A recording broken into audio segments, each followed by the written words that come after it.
con lo del cuadrupolo puntual. Tenemos que comprobar esto. A ver, ¿qué ideas? Tanto en el potencial como en el otro. ¿Qué es lo que hacíamos con el dipolo? Un truco que podría hacer, como veis, se puede ver en los libros, en el Purcell, que es, bueno, hacer la distancia R mucho mayor, ¿no? Hallar el límite, cuando R es mucho mayor que A. Pero un truco muy sencillo que hago con vosotros, que es más cómodo, de cierta manera es, no hombre, haz A tendiendo a 0, es equivalente, ¿no? Vamos a hacer el desarrollo en serie de Taylor cuando A tiende a 0. ¿En torno a qué punto? A 0. Claro, si A es 0, ¿cómo es el campo? El potencial y el campo. 0, por todas están en el mismo punto. Entonces, desde luego, el primer término, el de orden 0, va a ser 0 estrictamente.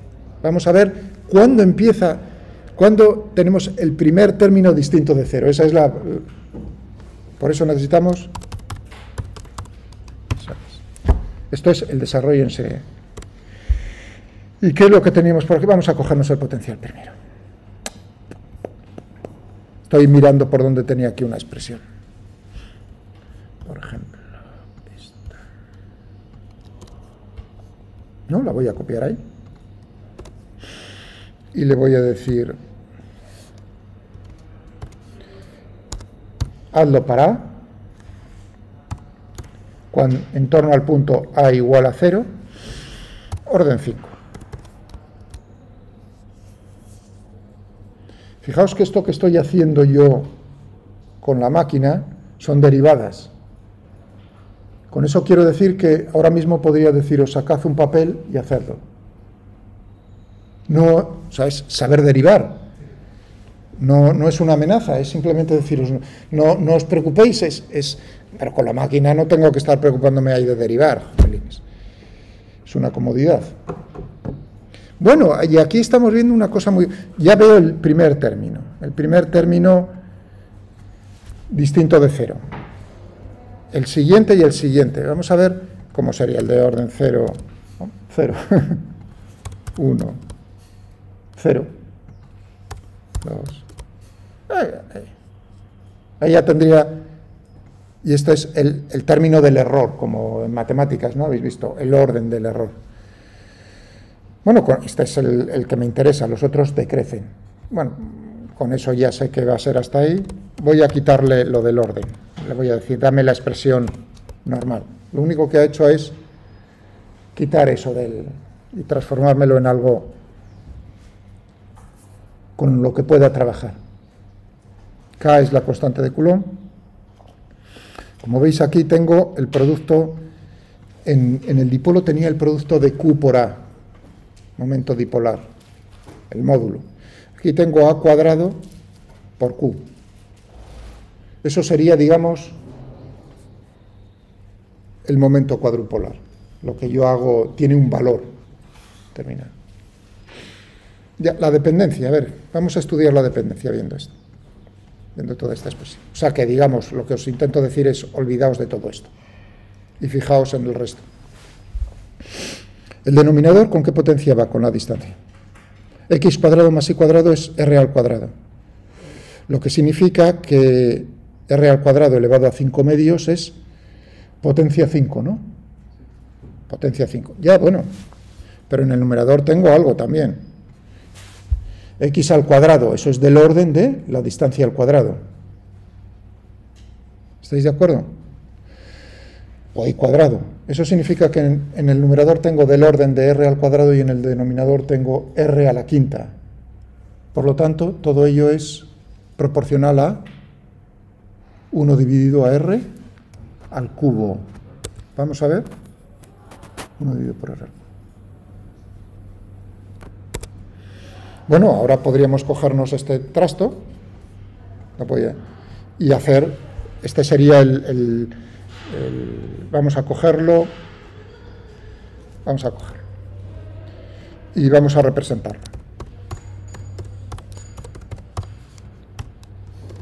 ¿No? Y voy a hacer lo mismo que antes, le voy a decir, voy buscando para copiarlo y ir más rápido. ¿Dónde tenía yo por aquí? Así lo del.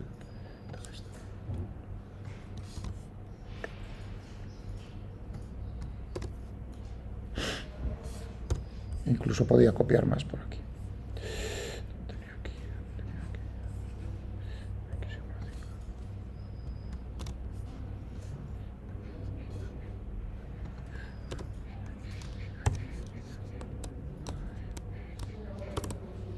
Ahí tenéis. Vamos a ponerle más puntos.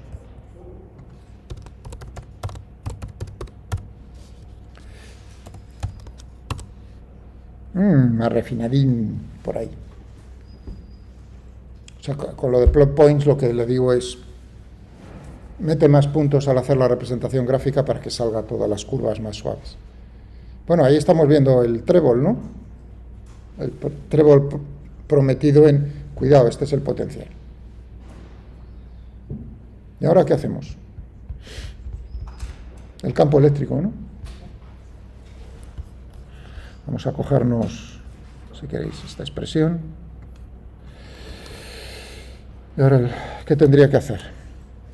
Menos el gradiente.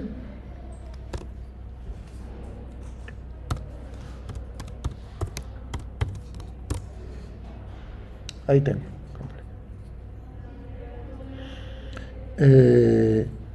Ha cambiado en el denominador y en el numerador, o sea que ahora podéis comprobar que todo esto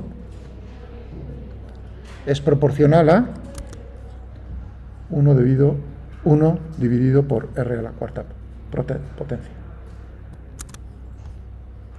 Comprobadlo, que eso es proporcional a 1 dividido a la distancia a la cuarta potencia de ese O. Vamos a representarlo. Vamos a cogernos esto y vamos a cogernos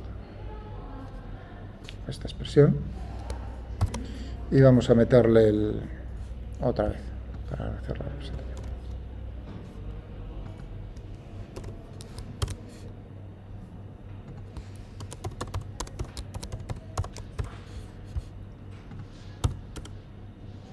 Donde tenía el X5, ¿veis? Copiando ya aquí y pegando, pues voy más rápido.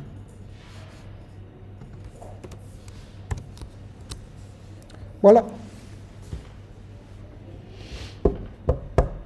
Ya tengo el cuadrupolo puntual. Ese es el campo eléctrico. Otra corrección. Entonces, en cualquier distribución finita de carga, ¿qué significa finita? Que esté localizada en el espacio. Yo puedo sustituir el campo eléctrico, o podría, digamos, aproximadamente sustituir el campo eléctrico de esa distribución por término monopolar más término dipolar más término cuadrupolar más término octupolar, más, hasta que yo considerase que está suficientemente refinado. ¿De acuerdo? ¿Entendido? Cuanto más lejos te vayas, los términos van decreciendo más rápidamente, tienden a cero más rápidamente y al final, ¿con qué término te quedas? Con el del monopolo. Ves la distribución como si fuese una carga puntual. Vale, con esto lo dejamos o sea, que esto lo he hecho para otra vez entrenaros a decir, bueno, ¿cómo podríamos obtener del campo eléctrico a partir del potencial eléctrico mediante el gradiente? Ese era un objetivo. Otra vez lo de hacer utilizar la función series para hacer un desarrollo en serie de Taylor. Pero también os había dicho en la clase pasada que y ahora viene la segunda parte, que es, vamos a determinar el campo eléctrico, el campo electrostático.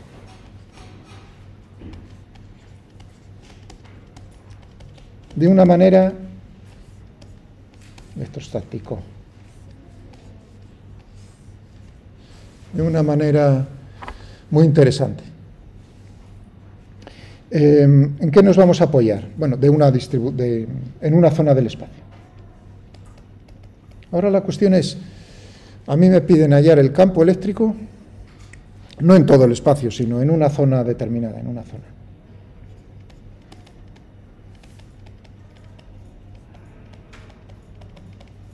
Electrostático en una determinada zona del espacio. Y para ello voy a apoyarme en la ley de Gauss.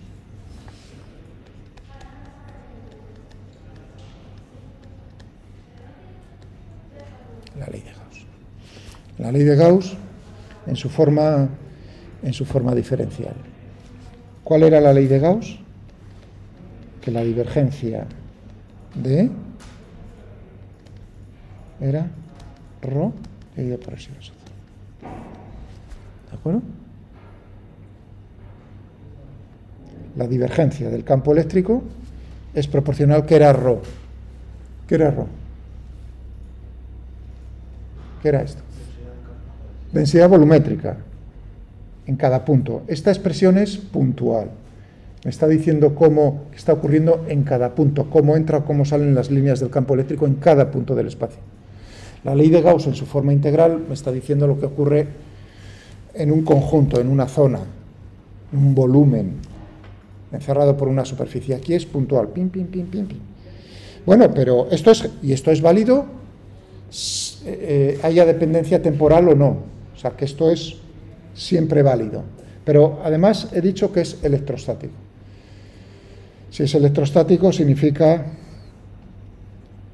que no hay variaciones en el tiempo, y si yo pienso en la ley de Faraday, ¿no? ¿Cómo era la ley de Faraday?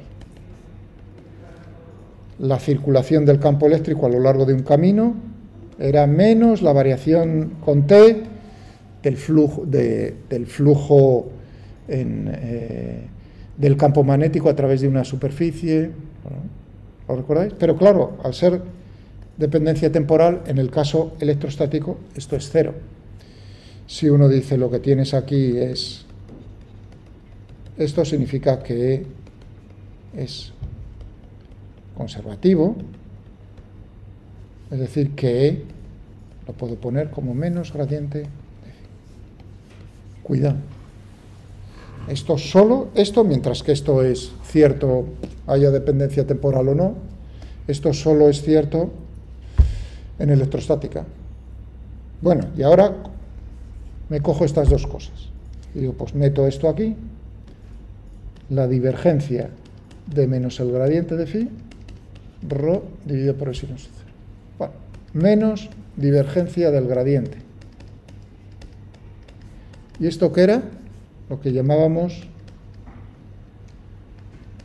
el laplaciano. Y esto es lo que me va a permitir, de una manera muy bonita, obtener en problemas que uno diría, pues ¿cómo será? ¿Cómo será el campo? Lo vamos a hacer con un ejemplo. Es decir, que tenemos que resolver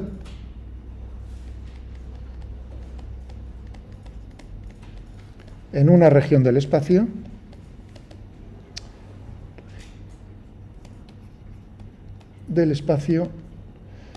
la que se conoce como ecuación de Poisson.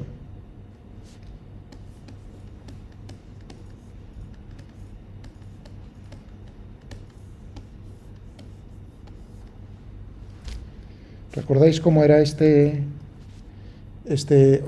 ecuación, esto que estoy escribiendo, estas letras? ¿Qué es lo que hay detrás? Es una ecuación en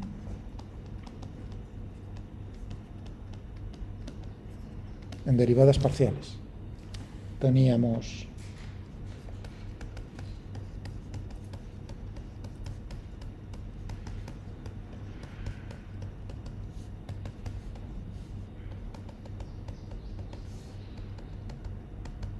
depende de él.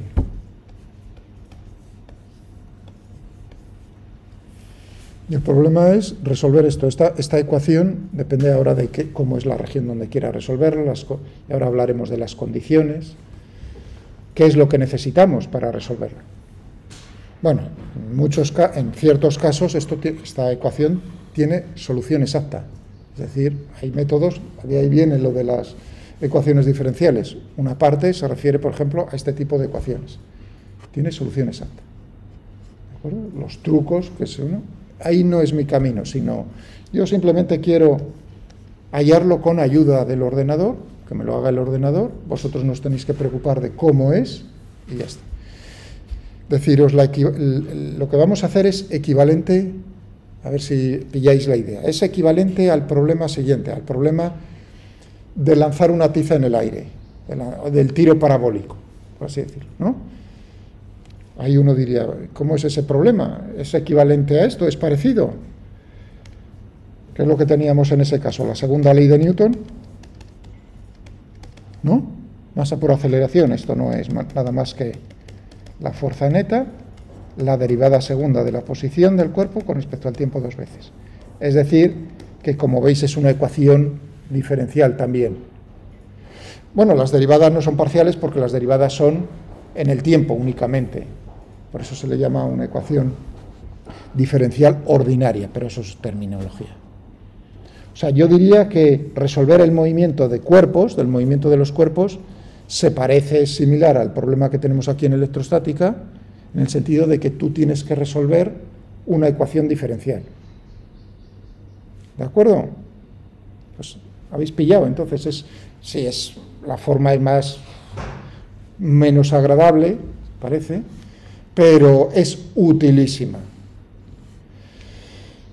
Bueno, volvamos entonces a la nuestra. Y aún así lo vamos a simplificar un poco más. Esto es la densidad volumétrica, pero, es decir, ¿qué datos, qué información tengo que dar? Tendría que dar como información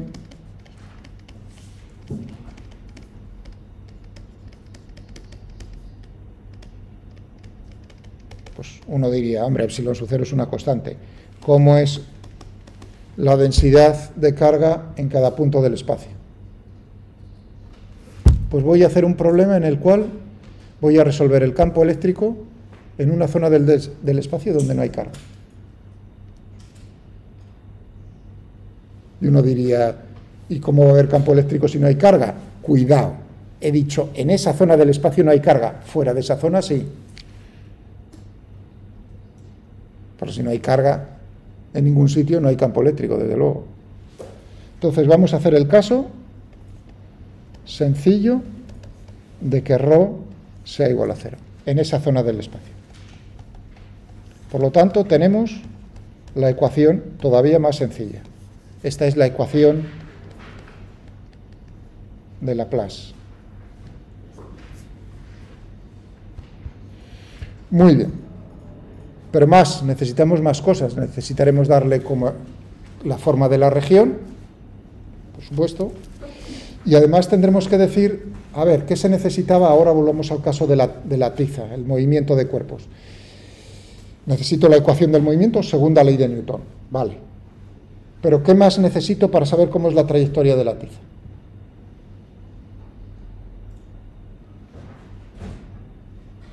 O sea, si yo os digo, decidme cómo va a ser la trayectoria de la tiza. Me decís, necesito la gravedad, claro, la fuerza neta, vale, bien, te la doy. Pero vosotros necesitáis que os diga cómo lanzo, desde dónde lanzo la tiza y cómo la lanzo inicialmente, es decir, la posición y la velocidad inicial en el tiempo. ¿Y aquí qué necesitaré? Aquí lo que voy a necesitar es, en principio, hay varias formas, la más sencilla es, necesito dar cómo es phi en los bordes límites de la región donde vamos a resolver. Ese tipo de condiciones, hay dos tipos de condiciones, una en la propia función, hay otras que es en la derivada de la función. Ya con eso. Las más sencillas son las que voy a usar con vosotros. Reciben un nombre de un alemán. Dirichlet. Condiciones Dirichlet, las otras se llaman condiciones Neumann. Neumann. Estas son en la derivada, estas son en la propia función. Es decir, que lo único que le tengo que decir es cómo son esos. Y esa es la información que le voy a dar. Se les llama entonces condiciones, mientras que en el lanzamiento de la tiza son condiciones en el tiempo, condiciones iniciales, tiempo. Aquí en este tipo de problemas, en el espacio las condiciones son condiciones de contorno, lo digo yo normalmente, matemáticas utilizan también mucho condiciones frontera o condiciones límite o el inglés, y así ni para ti ni para mí.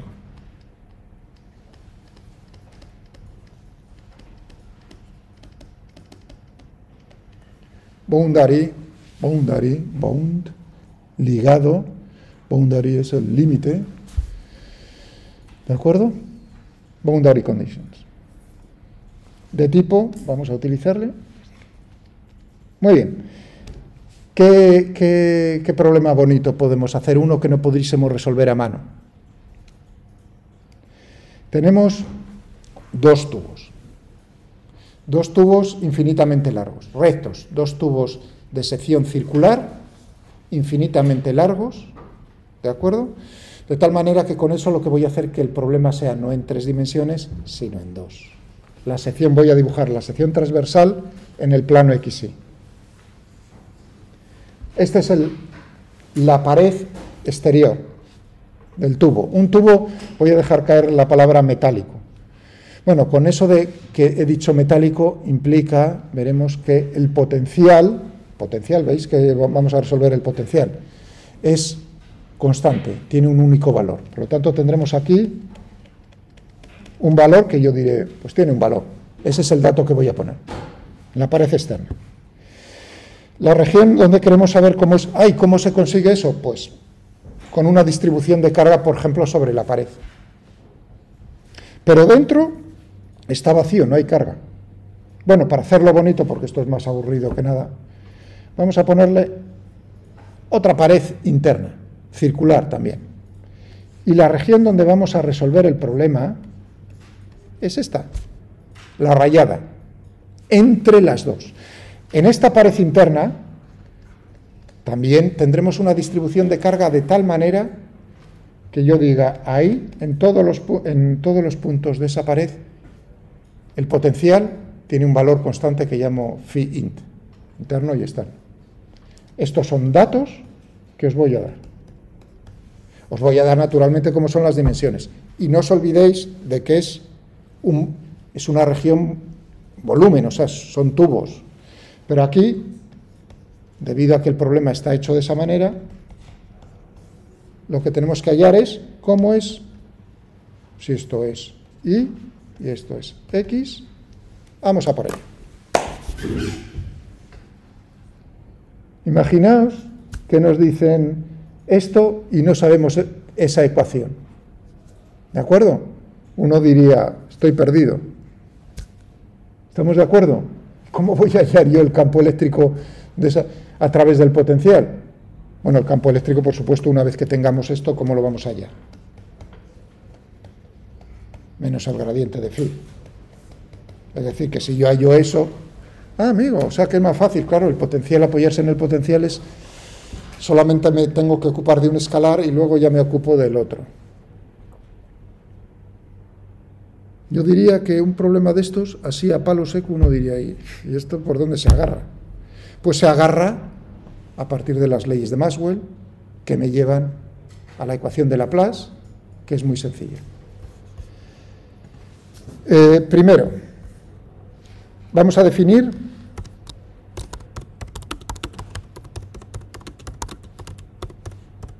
la región del espacio. Imaginaos una aplicación de eso. Bueno, tubería, o sea, imaginaos un cable coaxial, que le he hecho una faena y no es ya coaxial, ¿no? Un cable coaxial que tiene una pared. Está pasando.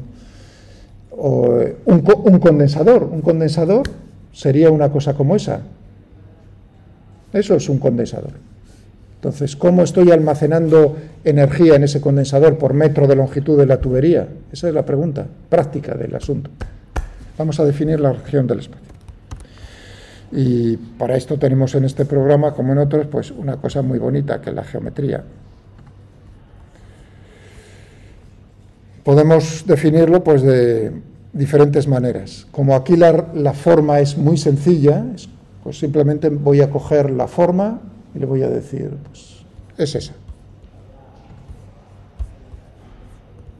Rec. Vaya más. Recum. Vamos a ver primero la del disco externo. Pues muy fácil. ¿Qué dimensiones tiene eso? Radio 1. Vamos a ponerle radio 1 y centrada en el origen. Liquidar. Ya está. Eso vamos a representarlo. Ahí tenéis. ¿Estamos de acuerdo? Vale. Pero, claro, le tengo que hacer un agujero aquí. Vamos a ver. Región 2. Ahora le tengo que decir, es un disco, pero si el otro es de radio 1, lo vamos a desplazar el centro a 051. Perdón, 050 sobre el eje X, y de radio 025. Vale. Vamos a ver qué pinta tiene. Dice uno, ¿es lo mismo? No, cuidado, mirad los ejes cómo está desplazado. Para verlo bien, ahora tendremos que decir, pero claro, tú lo que estás haciendo es la diferencia entre las dos regiones, ¿no?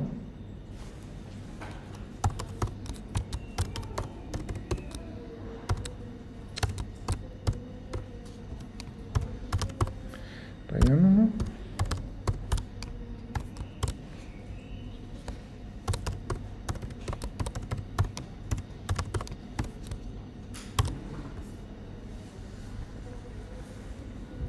Rápido, ¿no? Limpio, rápido. Como dice, anda, qué bien. Genial. Pero también os voy a enseñar cómo podríamos haberlo hecho con matemáticas, vamos, a decir, dando la forma implícita de la región. Fijaos. Región implícita. Simplemente le tengo que decir, pues, qué condiciones tienen que cumplir los puntos que se encuentran dentro de esa región. De otra manera.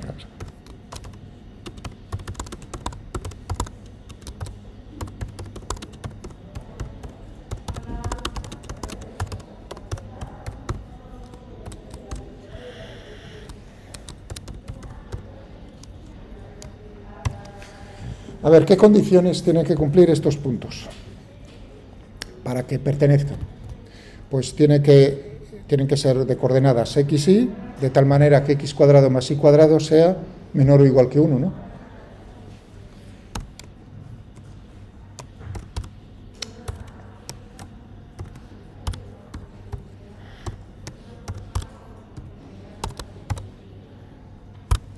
Que 1 al cuadrado, o sea, 1. Pero claro, eso solo serían los puntos, también estos pertenecerían. Ahora le tengo que decir que tiene que cumplir que estén fuera de esto. Es decir, dos condiciones, que se cumplan simultáneamente. Esta y esta siguiente. Podría ponerlo también como listas, pero bueno, como veréis en los ejemplos lo ponen muchas veces de esa manera. Esta es la función lógica y. Add. Bueno, decidme a ver para que qué coordenadas, qué valores tienen que tener x e y para que estén fuera de esto. Esto es el punto, coordenadas, el centro 050. A ver.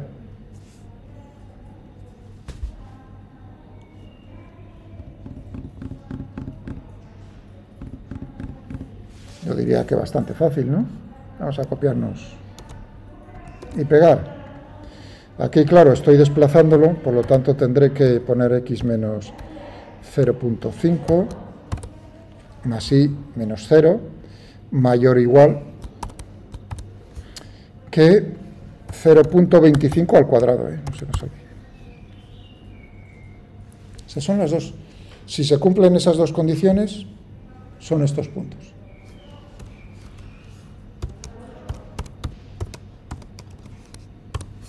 Vamos a darle aquí un nombre.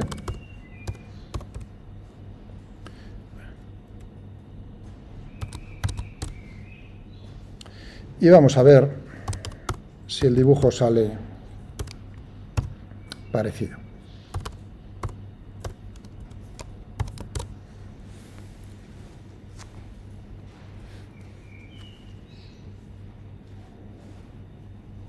Incluso sale más suave.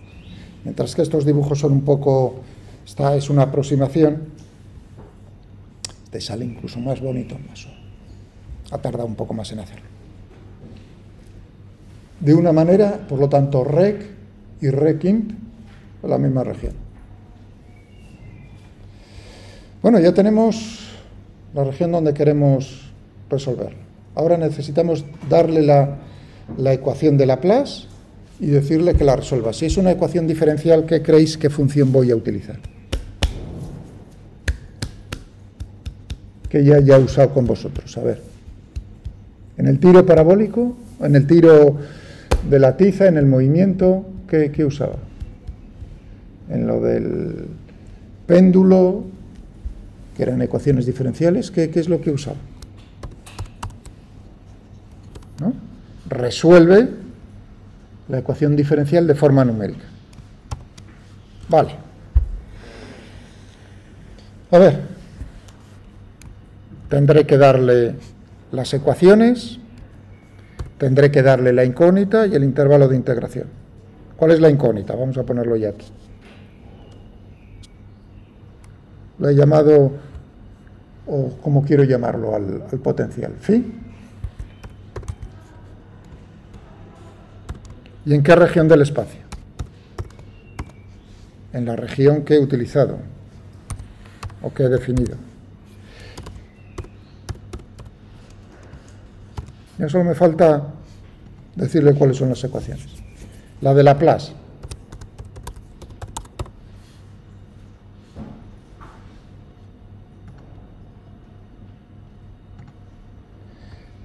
Vamos a ver.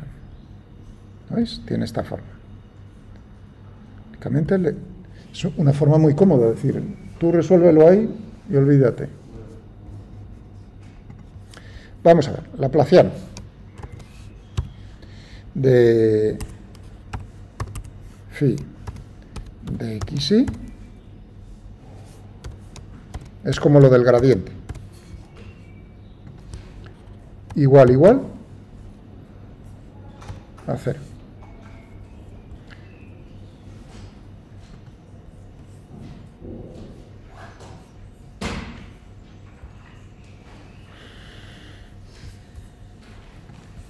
Vale. Pero necesitamos darle las condiciones de contorno. Vamos a irnos otra vez al n de sol.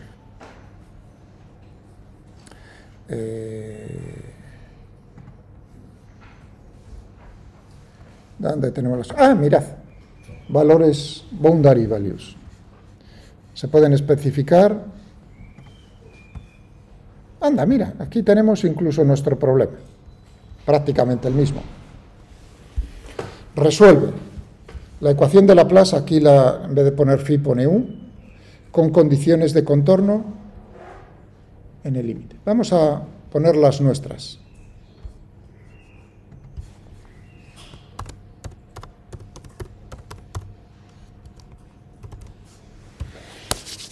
Tengo que decir el valor de la función en fuera y dentro.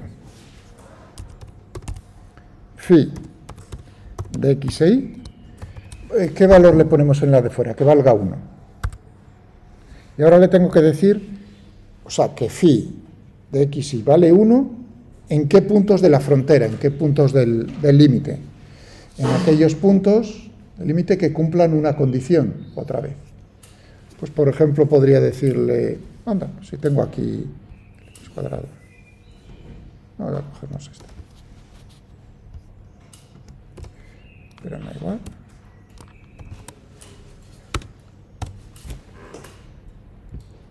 Le estoy diciendo que el valor del potencial sea 1 para todos aquellos puntos del límite de la región que cumplan esa condición. Que yo sepa, esa condición solo se cumple en la parte externa. Bueno, pero también tenemos que poner la parte interna.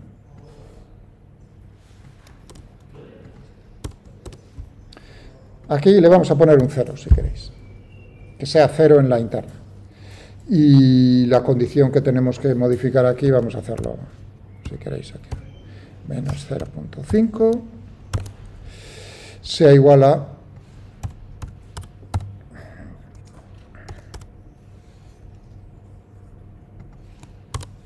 ya está.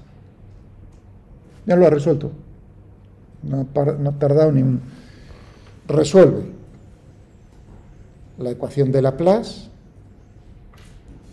con estas condiciones de contorno, que el potencial sea 1 en la pared externa, que el potencial sea 0 en la pared interna, resuelve la incógnita de la función potencial, que llamo phi, y en qué región del espacio, en todos los puntos x, y que estén dentro. Recordad, este no es epsilon. ¿Recordáis cómo se escribía? Que lo hice rápidamente. Escape es la función element. No es esto, son dos signos diferentes. Uno es epsilon y el otro es una función. Si utilizáis esta de aquí abajo no va a hacerlo. Vale. Bueno, ahora habrá que representar la solución. Vamos a darle un nombre.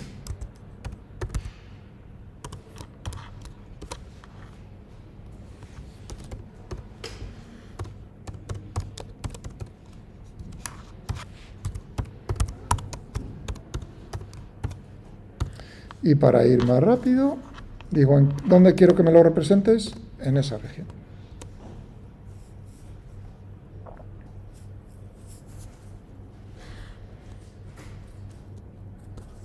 A ver, un poco de... Vale. Ahí tenéis las isolíneas, las líneas, bueno, son superficies porque son, recordad la profundidad, las líneas equipotenciales o superficies equipotenciales, pam, pam, pam, en esta región del espacio. Bueno, este es el potencial. ¿Y el campo eléctrico?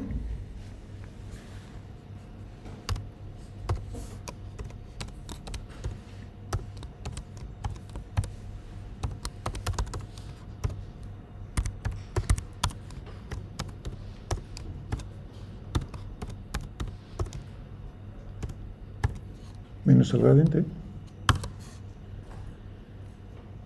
Esto de función interpolada es que está hallándolo, como os comenté un día, numéricamente.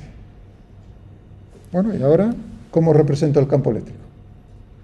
Es un vector. Entonces, ¿qué función voy a usar? Como antes, ¿no? La de las líneas de corriente o líneas de campo. String plot.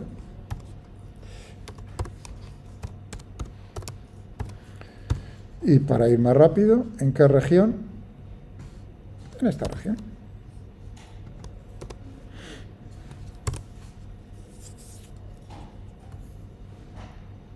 Voilà. Resuelto el problema. Ese es el campo eléctrico en este problema. En 2 patadas, con un ordenador, vamos, no se tarda no se despeina uno. Entonces, desde luego yo no tengo. Una pregunta, pero aquí hay física, o sea que el ordenador lo que te está es una herramienta. Ahora viene el asunto. He dicho, en la pared interna y en la pared externa, he dicho que son equipotenciales, ¿no? Hay una distribución de carga por ahí que me hace que eso sea así. ¿Vosotros qué creéis a la vista de esto? ¿Esas distribuciones son de carga positiva, de carga negativa? ¿Dónde son positivas, dónde son negativas? No se puede saber. Decidme, ¿dónde creéis que...? Y ahora pensad, las líneas del campo van de las cargas positivas a las negativas. Eso significa que aquí en esta externa lo que tenemos es una distribución de carga positiva. Y aquí en la interna negativa.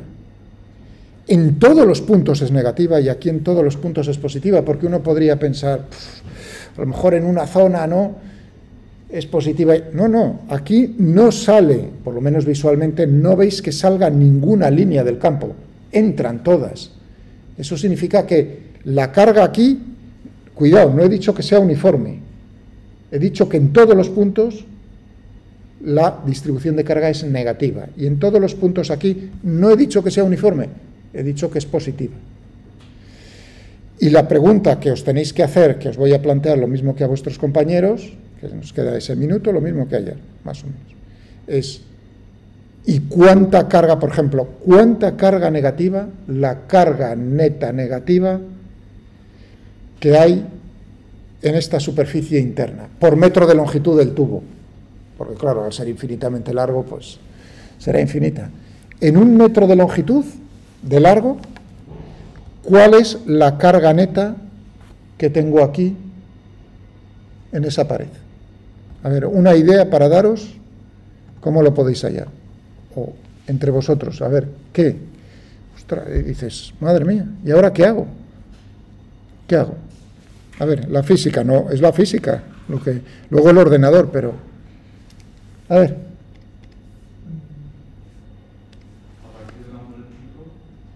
¿Mm? Ya, pero ¿cómo? ya, claro, eso, si os lo pregunto es porque se puede hacer, evidente, pero ¿cómo? La palabra es ¿cómo?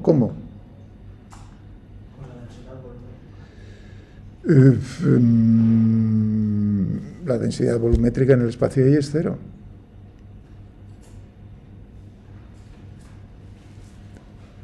Con las leyes físicas. A ver qué nos dice la ley de Gauss. Que el flujo a través de una superficie cerrada es... No, uno dice carga neta. ¿Dónde me ha parecido a mí lo de carga neta? Carga neta dentro de... En la ley de Gauss.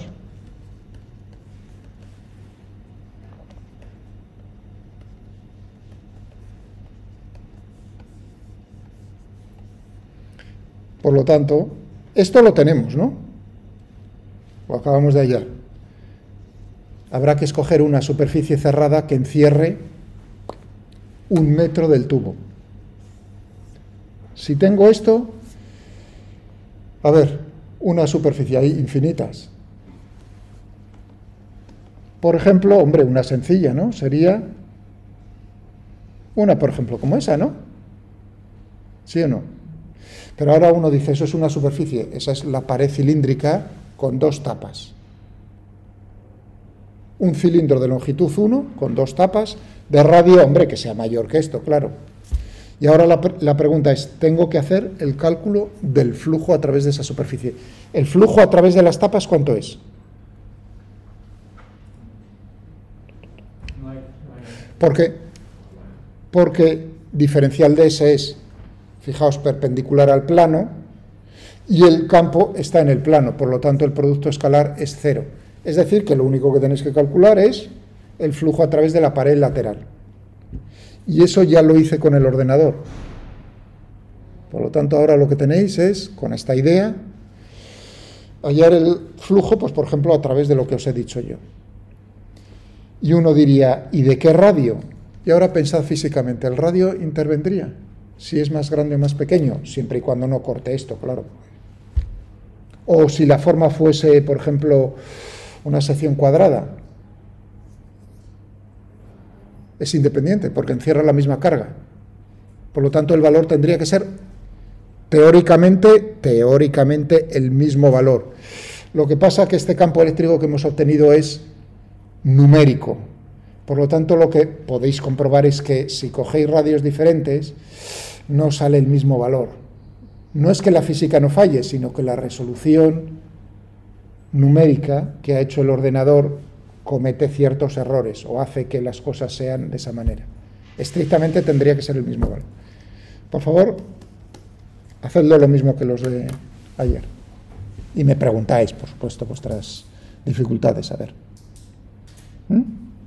¿Ya está? Hasta aquí.